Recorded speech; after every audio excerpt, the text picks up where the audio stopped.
An education reform bill could change how teachers are evaluated and even how your child gets credit for gym class. The bill, touted as a mandate removal measure, got a hearing at the state capitol today. And Jessica Arp was there, and she has the very latest, Jess. Well, this bill covers a lot of ground, from curriculum to library funds to class size, as lawmakers try to say school boards should have more control, and teachers say the changes aren't needed.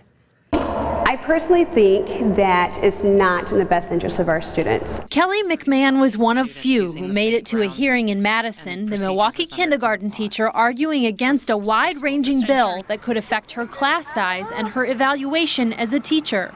For those test scores to be used as the sole measure, where my students might not make quite as much growth as that other classrooms did because of where they were starting, it makes me look like a worse teacher than what I really am. A bill proposed by Republican Senator Luther Olson and Representative Steve Castell would allow school boards to use standardized test scores to evaluate teachers and even fire them. And this just says, rather than just being specific or the state saying this is how you got to do it, let the research, let local folks figure out how do we want to evaluate our teachers. When you went to your parent-teacher conferences, what mattered most? How they did on the last score or how well they're improving?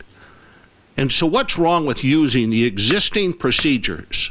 Because this provision is nothing more than that stick in the eye. The measure would also say students could play a WIAA sport instead of take a phys ed class, and let schools get state money for SAGE or small class sizes and not implement them for all grade levels they're currently required to. The overall intent of these provisions is to provide school districts with some flexibility in a time of great fiscal uncertainty. I understand that argument. However, if we were funding our schools like we should be, then they wouldn't need this flexibility.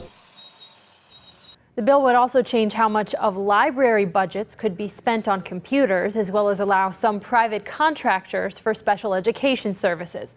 Lawmakers say they have not yet scheduled a date to vote in either committee and are open to some language changes in the bill. We'll continue to follow it. Jessica Arp reporting. Thanks, Jess.